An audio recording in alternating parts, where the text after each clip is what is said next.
안녕하세요. 저는 40대 초반에 다시 찾은 싱글 라이프를 즐기고 있는 남성입니다.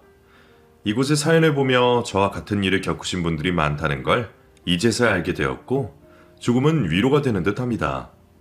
저에게 1년 정도 지난 사연이 있는데 아직도 그 안 좋은 영향을 전부 벗어나지는 못했거든요. 그래서 이번에 사연을 보내보면서 다시금 제 생각도 정리하고 앞으로는 어떻게 살아야 하는지 답을 찾아볼까 합니다.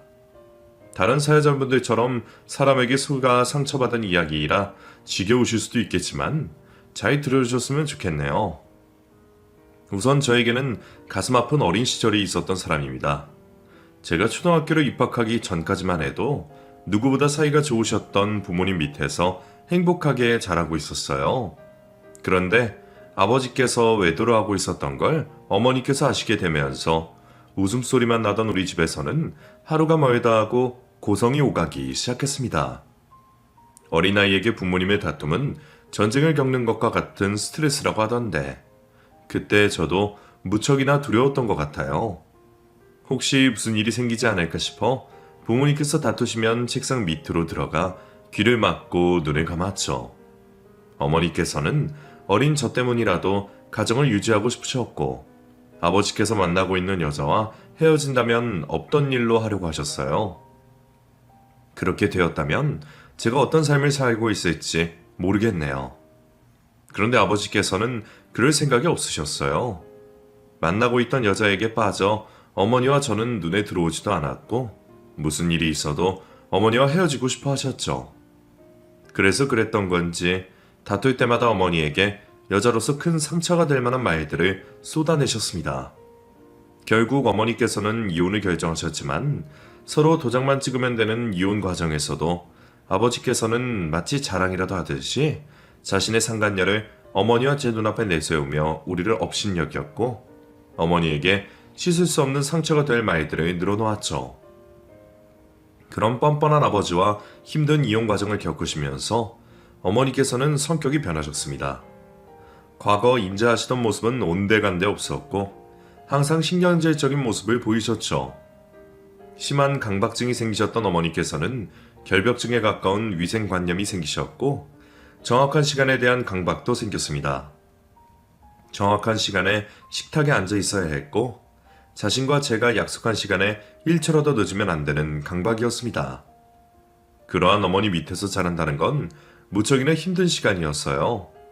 하지만 저 역시 어머니께서 왜 그렇게 변하신 건지 옆에서 직접 제 두 눈으로 보아온 증인이었기에 아무런 불평, 불만을 하지 않고 어머니를 안쓰러워하고 이해하면서 지냈습니다.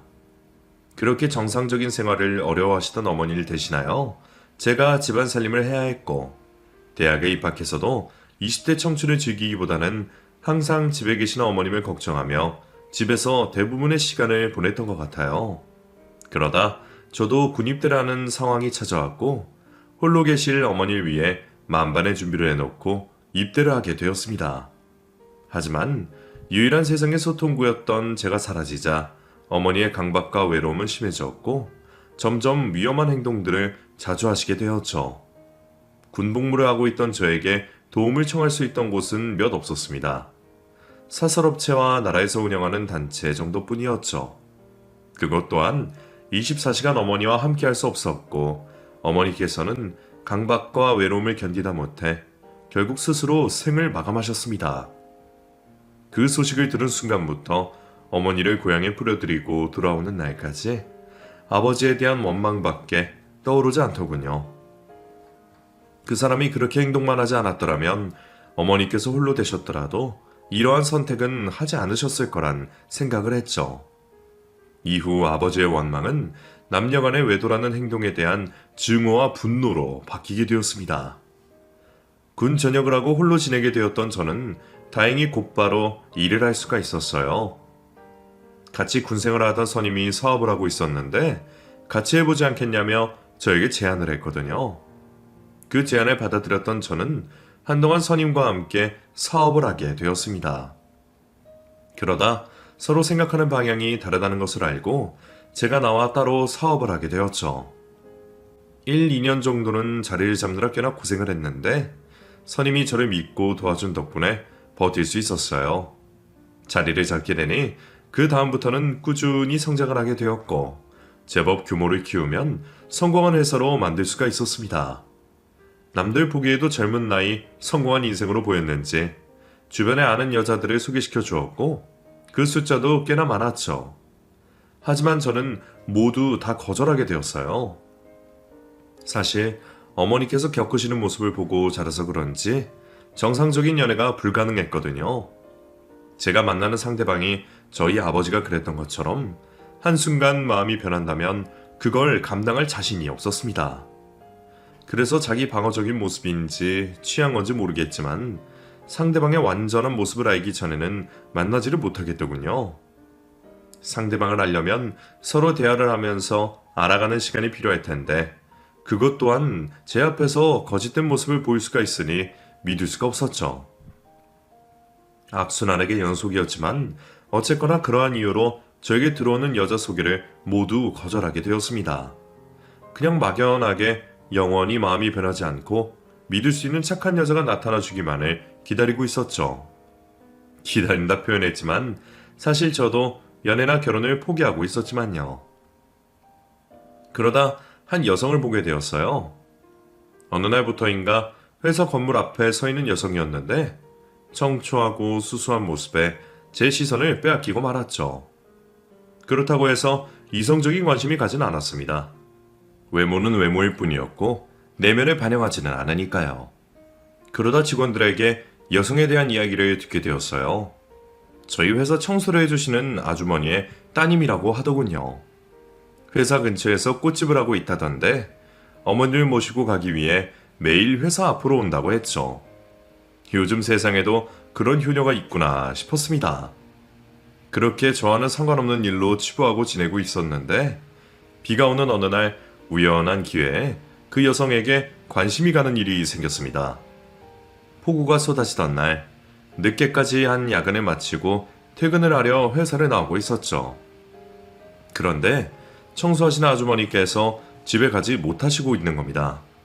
무슨 일인가 여쭤보니 매일 와주던 딸이 잠시 지방으로 가게 되었고 우산이 없어 비가 그칠 때까지 기다린다고 하시더라고요.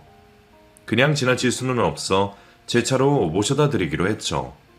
어색한 분위기가 싫어 이런저런 이야기를 하고 있었는데 아주머니께서 자신의 인생 이야기를 해주셨어요. 가정폭력에 시달리시던 아주머니께서 목숨을 건지고자 따님과 함께 집에서 도망쳐 나오셨고 그날 이후로 힘들지만 두 모녀가 서로를 의지하며 살고 있더군요. 딸이 더는 자신의 옆에 있지 않고 좋은 남자를 만나 시집을 갔으면 싶은데 어린 시절 아버지에게 받은 트라우마 때문인지 남자를 만나려고 하지 않는다고 했습니다. 결혼은 고사하고 연애도 한번 안 하는 딸이 제일 걱정이라고 하시더군요. 그 사정을 들으니 저와 비슷한 과거를 겪었다는 생각에 관심이 가기 시작했습니다. 그날 이후로 괜히 그 여자를 한 번이라도 더 쳐다보게 되더군요. 그 여자라면 저와 비슷한 생각을 가지고 있지 않을까, 서로를 위로해주면서 살아갈 수 있지 않을까 싶었죠. 그래서 처음으로 제가 여성에게 용기를 내보기로 했습니다. 아주머니를 모시러 온 여자에게 조심스럽게 약속을 잡아보려고 한 거죠. 그런데 잘 알지도 못하는 남성과 가볍게라도 만날 수가 없다며 거절하더라고요. 아주머니께서 오셔서 제 신분을 확인해 주셨지만 소용이 없었어요. 그때는 그 모습마저 마음에 들었습니다. 철옹성 같은 모습에 오히려 믿음이 갔어요. 그런 매몰찬 모습이 저에게는 더 마음이 들었고 더 적극적으로 나서게 되었죠. 몇 번의 제의 끝에 겨우 혜영 씨와 만날 수 있었습니다. 그것도 아주머니께서 하도 말씀을 하셔 억지로 나왔다며 차가운 모습을 보였죠. 정말 가볍게 차만 마시는 자리가 연이어 이어졌지만 저는 포기하지 않고 저라는 사람을 설명하기 위해 노력했습니다. 조금씩 제 말에 귀를 기울여주던 혜영 씨도 점점 저에게 호감을 표시하기 시작했고 결국 우리는 연애를 하게 되었죠. 서로에게 아픈 과거가 있다는 것을 먼저 설명하고 알고 있었기에 우리는 좀 더 일찍이 마음을 열고 진솔한 대화를 나눌 수 있었습니다. 그리고 연애를 하면서 알게 된 사실이었지만 혜영 씨가 가지고 있는 사고방식이나 가치관이 저와 완전히 부합했어요. 사실 제 나이에 그런 생각을 가지고 있다고 하면 항상 꼰대라고 하거나 할아버지 같다며 이야기를 들었는데 혜영 씨는 그런 제 생각을 이해해주다 못해 똑같은 생각을 가지고 있었죠. 그 때문인지 혜영 씨와 연애를 한 순간부터 급속도로 가까워졌어요. 얼마 만나지 않았지만 3, 4년은 만난 연인처럼 마음이 맞았고 생활 습관도 비슷한 연인이 되어 있었습니다. 서로 나이가 어느 정도 있었고 장모님께서도 혜영 씨의 결혼을 걱정하는 만큼 빠르게 결혼 준비를 하게 되었고 우리는 행복한 결혼 생활을 할 수 있게 되었죠. 아내는 결혼을 하고 나서 저와 많은 시간을 함께하고 싶다며 꽃집을 그만두게 되었습니다. 저는 결혼 후에도 아내가 자신의 일을 하는 것에 반대를 하지는 않았지만 늦은 나이에 결혼을 한 만큼 아이도 빨리 가지고 싶었고 그러다 보면 자연스럽게 더 이상 가게를 하는 것도 무리다 싶어서 아내가 가게를 그만두는 것에 다른 말을 하지 않았죠. 그렇게 아내는 집안 살림과 제 내조를 하게 되었어요. 아내가 결혼 전까지 장모님을 모시고 살았다고 하지만 자신도 평생을 일만 하고 살아와서 집안일은 서투를 줄 알았습니다. 주변 사람들에게 듣기로도 혼자 산다고 해서 집안일에 익숙한 건 아니라고 하니 큰 기대를 하지 않았죠. 어차피 제가 어린 시절부터 무기력한 어머니를 대신해 집안 살림을 해왔기 때문에 아내가 익숙해지기 전까지 옆에서 도와주면 된다고 생각했습니다.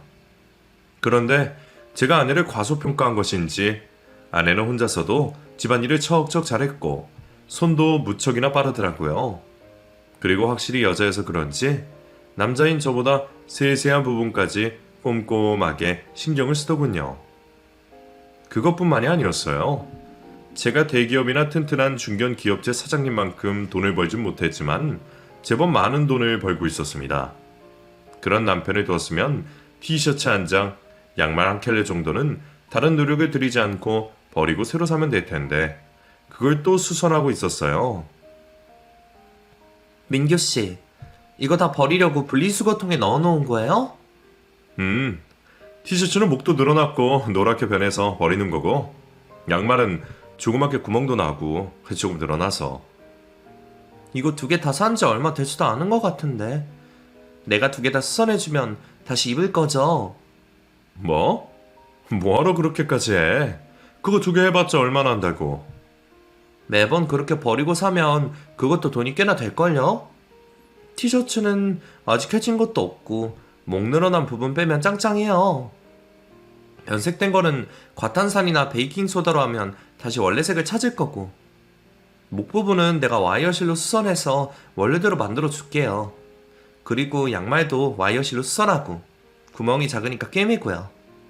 다음에도 구멍 나거나 문제 생기면 그때 버려요. 나야 당신이 해준다면 별 상관없긴 한데 당신 귀찮지 않겠어?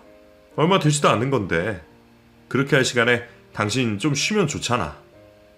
이런 일 하는 게 가정주부 일인데 귀찮게 뭐가 귀찮아요. 그리고 나는 청소, 정리 다 해놓고 여유롭게 이런 일 하는 게 좋아요. 재밌고요. 당신이 밖에서 열심히 돈 벌고 있는데 집에서 쉬고 있는 내가 이런 거라도 아껴서 가사에 도움이 되어야죠. 그래도 정 귀찮고 힘들면 하지 마. 그런 거 안 해도 당신 충분히 집안 살림이며 내 뒷바라지며 잘하고 있으니까. 별건 아닌 행동이었지만 그런 세심한 모습에 아내에게 더 반하게 되었습니다. 그 외에도 제가 일 때문에 새벽에 출근을 하건 늦게 집에 들어오건 항상 저를 보기 위해 마중 나와 주었고 입에 무엇이라도 넣어 한 숟가락이라도 더 먹이려고 했어요. 그리고 퇴근한 저에게 오늘 있었던 일을 물어주며 매일 위로와 함께 응원을 해주었습니다. 그러니 당연히 제 얼굴에는 항상 웃음꽃이 피어 있었고 만나는 사람마다 결혼 후 얼굴이 활짝 피었다며 한마디씩을 건네주고는 했어요. 콧노래가 절로 나올 만큼 행복했고 덕분인지 사업도 더 잘 되는 듯 했죠. 늦게 만난 제 아내 덕분에 저는 평생 꿈에 그렸던 결혼 생활을 현실에서 즐길 수 있었고 세상에서 가장 행복한 남자로 느껴졌습니다. 그런 아내와 살면서도 불만까진 아니었지만 한 가지 서운한 점은 있었어요. 아내는 저와 결혼을 하고 나서 몇 주 뒤부터 홀로 계신 장모님이 걱정이 된다며 매주 주말마다 친정으로 향했습니다. 저희가 결혼을 하기 전 먼저 저와 회사에서 마주치는 게 불편할 것 같다며 다른 곳으로 일자리를 장모님께서 옮기시면서 가게를 그만두고 집에 있었던 아내도 주중에 장모님을 뵙기가 힘들었어요. 그런 이유로 주말에 쉬는 장모님을 뵈러 간다고 했죠. 저도 아내의 마음이 충분히 이해가 되었고 홀로 계신 장모님을 제 어머님같이 생각했기 때문에 반대하지 않았습니다. 오히려 저도 두 모녀 사이에 끼어 어울리기를 원했어요. 민교씨, 나 이번 주도 엄마한테 갔다 올게요. 당신 쉬는 날인데 같이 있어주지 못해서 미안해요. 그래도 내가 빨리 다녀와서 우리 저녁에는 영화도 보고 와인도 한잔 마셔요? 내가 좋은 와인 하나 사놨어요. 이번 주? 그럼 나도 같이 가자. 장모님 댁에서 저녁까지 먹으면 좋잖아. 와인도 가지고 가서 먹고. 안 그래도 당신 혼자만 보내는 게 영 찜찜했는데 나도 장모님과 자주 뵈면서 가까워 지내면 좋고. 당신도 알다시피 내가 가족이라고 말할 수 있는 사람은 당신과 장모님밖에 없으니까. 그런데 장모님께서 이전에 나와의 관계 때문에 아직도 어려워하셔서 내가 마음이 좀 안 좋았거든. 그래서 이제부터 나도 당신 따라서 같이 갔으면 하는데. 굳이 그렇게까지 안 해도 되는데. 그래요. 이번 주는 당신도 같이 가서 저녁도 먹고 와인도 먹고 우리 재미있는 시간 보내요.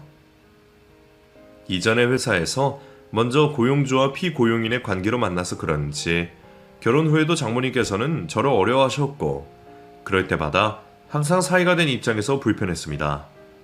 이제는 저를 아들같이 생각해 주시면 좋을 텐데 항상 거리감을 두시면서 말을 아끼셨어요.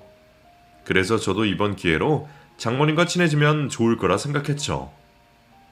그렇게 처음 찾아갔을 때만 해도 저를 반겨주셨고 아내도 같이 있는 시간을 즐기며 우리 세 가족이 모두 재미있는 시간을 보냈습니다. 그래서 그 다음 주도 또 그 다음 주도 아내와 장모님 댁을 찾아갔었는데 계속 제가 따라가자 두 모녀 모두 표정이 좋지 않더라고요. 그 표정을 보고도 저 때문인지는 몰랐습니다. 같은 가족이 된 상황에서 겨우 한 집에 있다는 이유로 기분 상할 일이 뭐가 있겠어요. 거기다 항상 찾아갈 때마다 양손 한가득 선물과 먹거리들을 가져갔는데 말이죠. 그러다 두 모녀의 표정이 안 좋은 이유가 저 때문이라는 것을 아내가 말을 해주어서 알게 되었습니다. 여보, 이번 주도 장모님 댁에 갈 거지? 이번에는 장모님 모시고 교회로 좀 나가볼까? 저번에 친구들이랑 얘기를 하는데 멀지 않은 곳에 엄청 좋은 카페가 있다고 말하더라고. 어머니께서 좋아하실 것 같아. 주변에 음식점도 있다고 하니까 거기서 다 해결하면 되고. 당신 생각은 어때? 어? 근데 이번에는 엄마 집에 나만 가려고 하는데? 왜? 무슨 일이 있어? 아니요. 계속 엄마랑 따로 할 이야기가 있었는데 당신이 있어서 말을 못했거든요. 평일에는 엄마도 일을 하고 당신보다 늦게 끝나니까 연락을 못했어요. 그래서 주말에 만나서 말하려고 했는데 당신이 옆에 있으면 말하기 좀 뭐한 내용이라 미안해요. 아니야. 난 또 큰일이라도 있는 줄 알고. 내가 너무 눈치 없었네. 그런 거라면 진작에 나한테 말을 하지. 그래, 나 신경 쓰지 말고 장모님과 필요한 만큼 대화하고 와. 이해해줘서 고마워요. 내가 최대한 일찍 와서 당신 옆에 있을게요. 처음에는 제가 너무 눈치 없이 두 사람을 불편하게 만들었구나 싶었어요. 왜 모녀 사이에는 남자들은 이해하지 못하는 미묘한 감정의 선이 있다고 하잖아요. 거기다 저와 결혼하기 전까지 평생을 같이 살다 떨어지게 되었는데 얼마나 감정이 복잡하겠어요. 결혼해서 사랑하는 사람과 살아 행복하긴 하지만 또 홀로 계신 어머니가 걱정이 되고 결혼을 하여 주부가 되니 이전까지 몰랐던 어머니의 마음이 이해가 되겠죠. 그제서야 제가 장모님과 아내에게 미안해지더라고요. 그래서 아내가 장모님과 마음 놓고 이야기할 수 있게 상황을 조성했습니다. 약속이 없어도 친구 녀석과 밖에서 오래 있을 것 같다며 밖으로 나갔고 아내가 제 걱정을 하지 않게 밥도 잘 차려 먹었죠. 그런데 무슨 할 말이 그렇게도 많이 있는 건지 몇 주가 넘어가는데도 아내는 홀로 장모님 댁을 찾아가고 있었어요. 그 기간이 길어지다 보니 저도 도대체 무슨 말을 나누는지 궁금해졌죠. 그래서 한 번은 아내에게 장모님과 하루 동안 무엇을 했는지 물어보았습니다. 그런데 뭐가 그렇게 당황스러운 건지 아내는 제대로 대답을 하지 못하고 우물쭈물했어요. 어머님과 재미있는 시간 보냈어? 근데 도대체 무슨 말 하길래 그렇게 매주 할 말이 있는 거야? 오늘은 장모님과 뭐 하면서 있었는데? 네? 엄마랑요? 아, 그게 가서 밥 먹고 얘기했죠. 무슨 얘기? 아직도 내가 들으면 안 되는 이야기야? 아, 그게 사촌 이야기했어요. 오랜만에 소식을 들어서 사촌이 결혼을 하니 애를 낳는다고 했어요. 별것도 아닌 대화 주제를 아내는 무척이나 긴장하며 대답을 했고 저는 그 모습이 너무 수상해 보였습니다. 그 이후에도 아내는 제가 묻는 말에 앞뒤가 맞지 않는 대답을 하거나 저번 주에 대답한 말을 또 다시 하고는 했어요. 아무렇지 않은 척을 하고 있었지만 그쯤 되니 의심이 조금씩 가기 시작했죠. 아내를 믿고 싶었지만 과거에 제가 겪은 트라우마 때문인지 계속되는 아내의 수상한 모습에 제 걱정을 떨칠 수가 없었고 결국 확인해 보기로 했습니다. 인터넷으로 소형 녹음기를 구매해 아내가 자주 입던 외투 안쪽에 직접 꿰매어 넣어놨어요. 그리곤 역시나 주말을 맞아 장모님 댁으로 간다는 아내를 배웅하고 제가 상상하는 일만은 없기를 기도하며 하루 종일 기다리게 되었죠. 장모님 댁에서 돌아온 아내를 아무런 일도 없었다는 듯 맞이했고 아내가 샤워하는 틈을 타 외투 안쪽에 꿰매어 놓은 곳에 찢어 녹음기를 챙겼습니다. 그리고 늦은 밤 아내가 잠을 청하러 안방으로 들어갔고 저는 급히 확인해야 할 문서가 있다며 제 서재방으로 가게 되었죠. 이어폰을 귀에 꽂고 녹음기에 추출한 내용을 듣게 되었어요.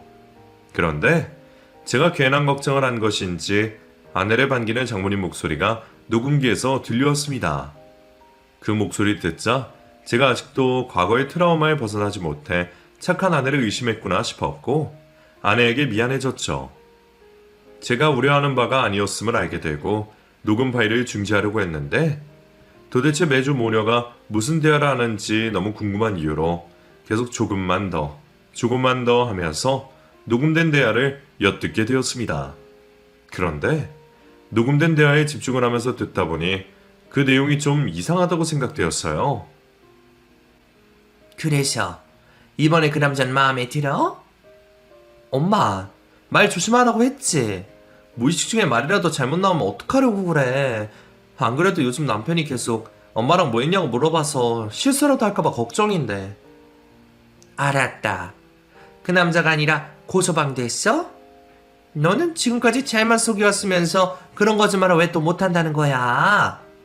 이제 네 전 남편 일도 끝났으니까 다음 주부터는 오지 말아라. 어떻게 저번 남자는 그런 좀생이를 만나서 합의금이 겨우 얼마나 된다고 그걸 여지까지 끌어와. 아휴, 그래도 다 받아내긴 해서 다행이다 그래. 어? 이번에 고소방은 좀 어때? 아예 정착할 만한 것 같아?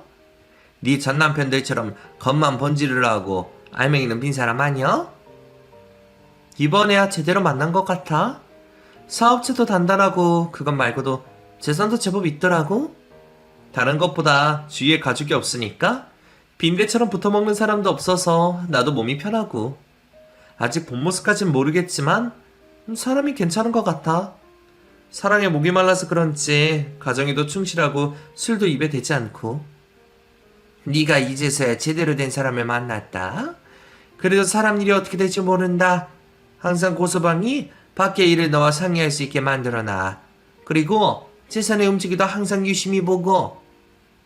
혹시 무너지는 낌새가 보이면 돈 있을 때 한탕 크게 해서 도망가야 하니까.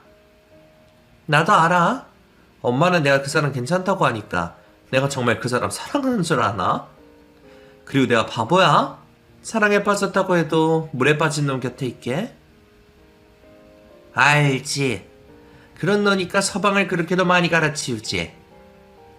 앞으로 조심해. 특히 걔 소연인가 서연인가 두 번째 남편 딸. 걔가 갑자기 나타나서 친엄마다 뭐다 이러면 완전히 일이 틀어지는 거요.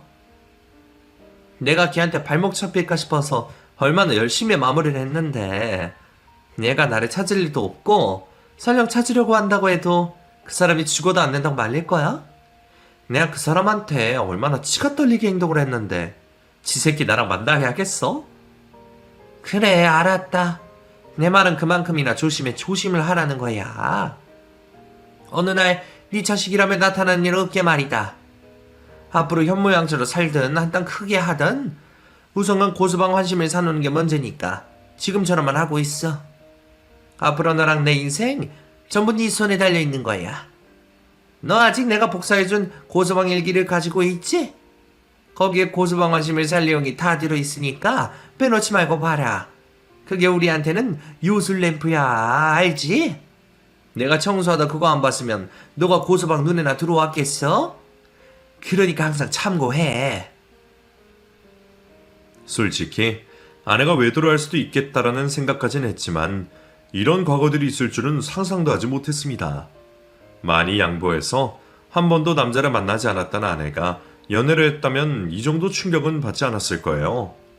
당연히 잘 보이고 싶은 남자에게 자신의 과거 연애를 말하고 싶지 않을 수도 있겠죠. 그런데 이건 전혀 납득을 할 수 없는 상황이었어요. 두 사람의 대화 내용으로 유추해보자면 아내는 여러 차례 결혼을 한 적이 있고 두 번째 남편과 사이에 여자아이를 낳았죠. 그리고 최근에는 저 이전에 결혼했던 남자에게 어떤 식으로든 합의금을 받아냈습니다. 그리고 지금도 저를 진정으로 사랑해서 결혼한 것이 아닌 저의 재산을 보고 접근한 거예요. 그리고 저의 상황이 좋지 않게 된다면 어떤 식으로든 재산을 빼돌려 달아난다고 했죠. 아내뿐만 아니라 장모님이라는 사람도 모든 것을 알고 있었고 계획 또한 같이 하고 있었습니다. 순간 두려워지더라고요. 도대체 누굴 믿어야 하고 또 아내가 저 몰래 저를 감시하고 있는 건 아닌지 사방이 두렵게만 느껴졌습니다.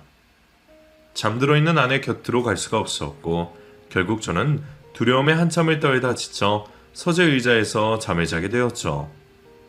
아침이 되어 침대에 제가 없자 저를 찾아 서재로 온 아내는 잠들어 있던 저를 깨웠고 저는 아내의 손길에 화들짝 놀라며 잠에서 깼어요.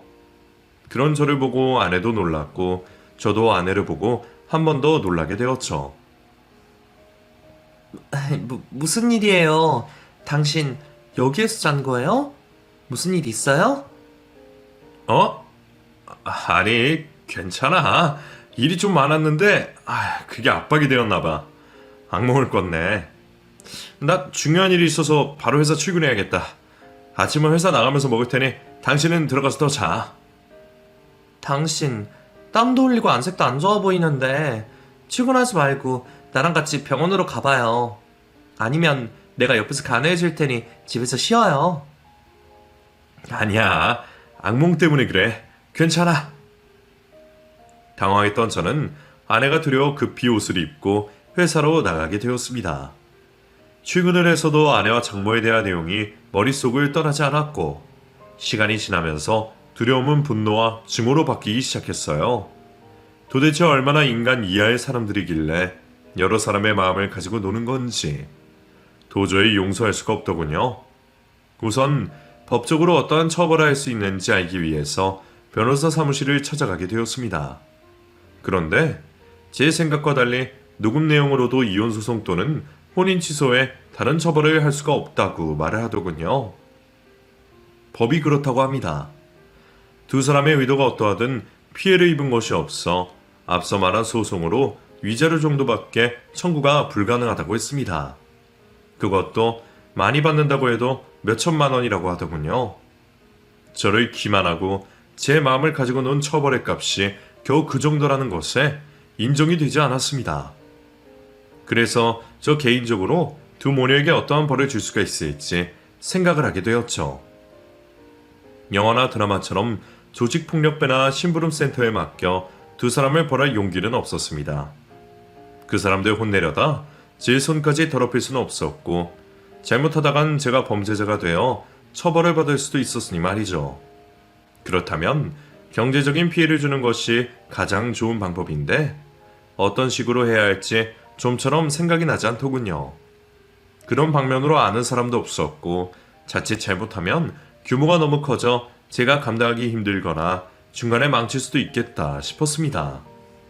인터넷 검색도 해보고 유튜브도 찾아보면서 방법을 생각해 보았지만 뚜렷하게 방향이 잡히질 않았어요.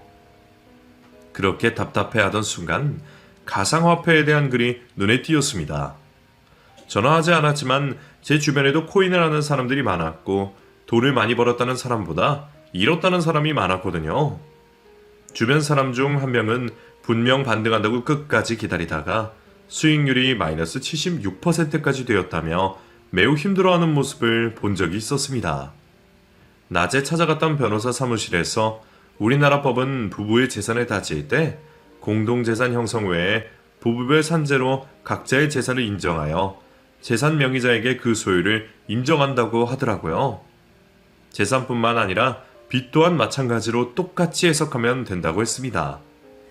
그렇다면 저와 결혼을 한 아내가 아직까지 재산에 대해서 공동 형성한 것이 없었기에 이혼이나 혼인 취소를 한다면 가진 돈은 얼마 없을 테고 이 돈마저 날린다면 두 사람은 빈털터리가 되는 겁니다. 이상한 코인의 정보를 흘려 아내와 장모가 투자를 하도록 해서 수익률이 떨어진다면 두 사람은 가진 돈 모두를 잃게 되는 거죠. 저는 곧바로 코인에 대해서 알아보게 되었습니다. 코인을 아는 다른 사람들 모두 인생 역전을 도와줄 코인을 찾기 위해서 공부를 했지만 저는 반대로 인생을 한순간에 나락으로 떨어뜨리게 해줄 아주 허술한 코인을 찾게 되었어요. 모두 상승세를 타고 있는 상황에서도 홀로 바닥으로 떨어질 수 있는 그런 코인을 말이죠. 오히려 그런 코인을 찾는 게 더 어려웠습니다. 마치 주식을 알아보듯이 코인의 발행일을 직접 확인해야 했고 맞는 회사가 있다면 그곳을 찾아가 얼마나 부실한 곳인지도 확인해야 했죠. 그렇게 직접 발로 뛰고 인터넷으로 정보를 모아 몇 개의 투자 가치가 없는 코인들을 찾게 되었습니다. 이제 아내와 장모를 구슬려 투자만 하면 되었죠.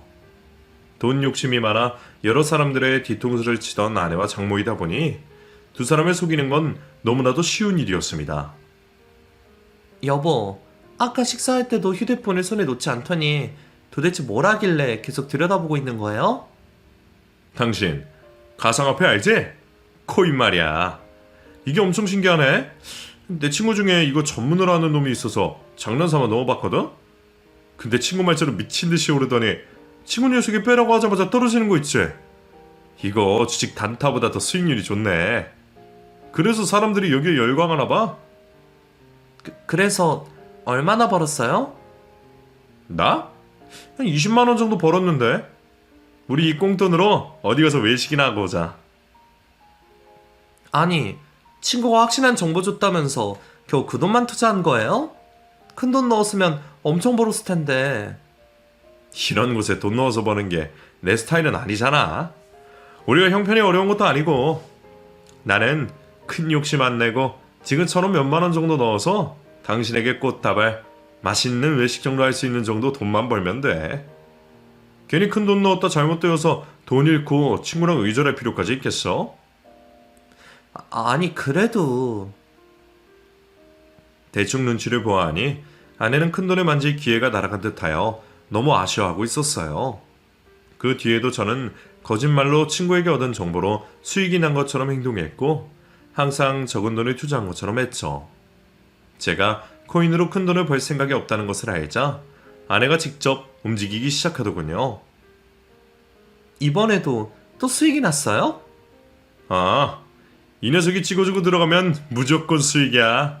내려가는 것도 얼마나 잘 맞추는지 1, 2분만 늦으면 본전도 못 얻는다니까.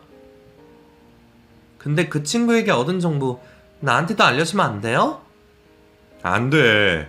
괜히 코인에다가 큰일 나면 어떡하려고. 내가 무슨 돈이 있다고 큰 돈을 넣어요. 당신처럼 해서 반찬값이나 벌려고 하는 거지. 그래도 견물생심이라고 사람 일이 또 모르는데. 당신, 내가 어떤 사람인지 알면서도 그래요? 당신이 그렇게 말하니 좀 섭섭하네요. 아이, 미안. 그런 뜻은 아닌데. 알겠어. 내가 알려줄게. 근데 정말 소액만 해야 돼? 아내는 걸려들었고 처음 며칠 동안은 제가 열심히 공부한 코인 중 수익률이 조금 날 수 있는 것들을 알려주었어요. 처음에는 자신도 제 친구라는 사람의 정보가 못 믿어서 소액만 넣은 것 같은데 조금이지만 수익률이 나기 시작하니까 눈이 돌기 시작하더군요. 계속 밑밥을 던지다 정말 큰 거 하나 온다고 아내에게 말을 했습니다. 친구 말로는 이번에 크게 온다고 하거든? 세력들이 노리고 있는 코인이 있다고 하는데 한 며칠에 걸쳐서 가격을 더 뺀 다음 몇십 배로 올려놓을 거래. 오랜만에 큰 건이라고? 내 친구도 코인으로 모은 돈 거의 전부를 넣는다고 해. 나도 한 2, 30만 원 정도 거액을 넣어서 장모님과 우리 셋이서 한 2박 3일 정도 여행 비용을 벌 수 있게 하려고. 한 번 더 말하지만 당신 내가 넣은 돈보다 더 넣으면 안 돼. 확실한 정보지만 재미로 하는 선에서 끝나야 한다고. 몇십 배요? 그럼요. 나 지금도 반찬값 버는 재미로 하고 있잖아요. 몇십 배라는 거죠. 몇십 배. 그날 이후로 일을 다니는 저보다 바쁘게 지내는 걸 보니 분명 큰 돈을 준비하는 것 같았습니다. 아마 장모와 함께 가지고 있는 돈이란 돈은 전부 싹싹 긁어 모으는 것 같았어요. 그 모습을 보니 혹시 만약에 제가 알려준 코인이 조금이라도 오르면 어떡하나 싶더라고요.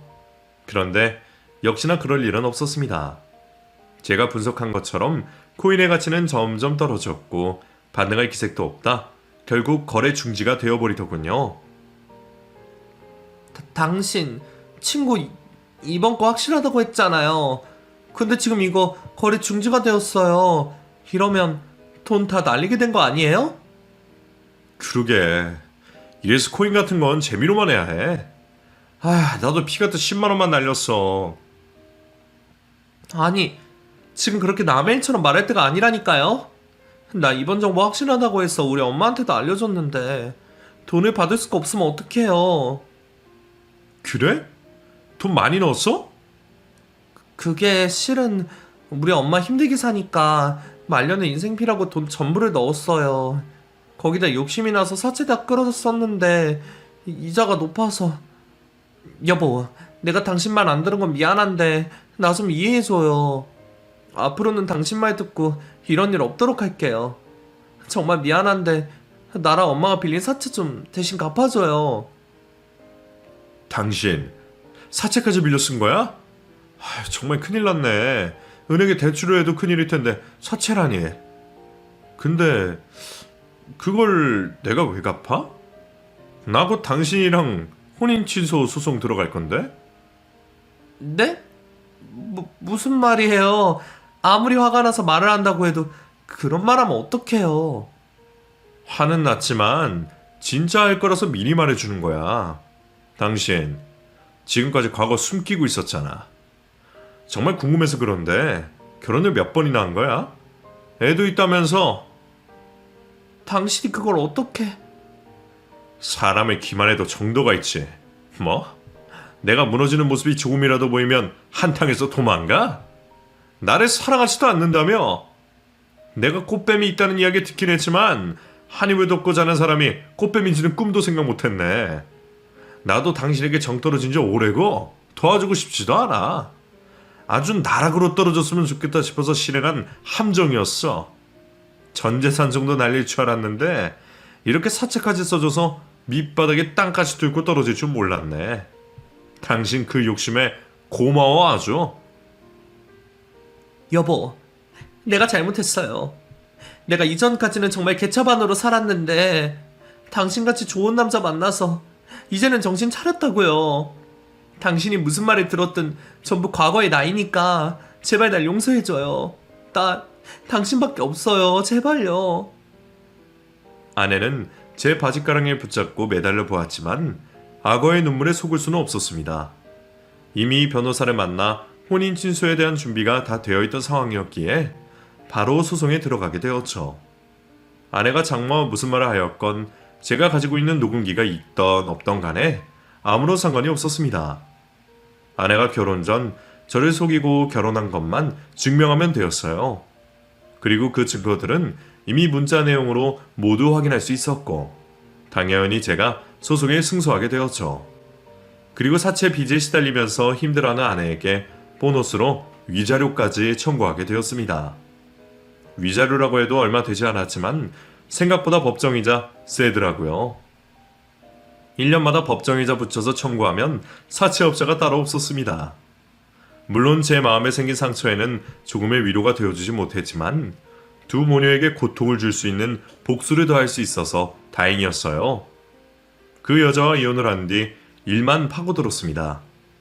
꽃뱀 같은 여자와 헤어지는 거라 아무런 영향이 없을 줄 알았는데 믿었던 사람에게 속았다는 이유로 그 안 좋은 마음이 오래 가더군요. 그래서 잊어보려는 마음에 이것저것 취미거리를 만들며 살아갔어요.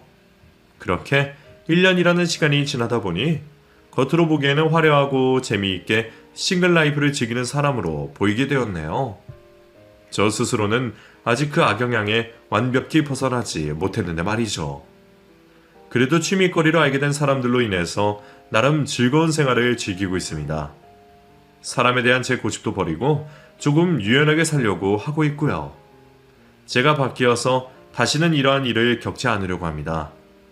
그럼 제 이야기 재미있게 봐주셨으면 좋겠고 이만 글을 마치겠습니다.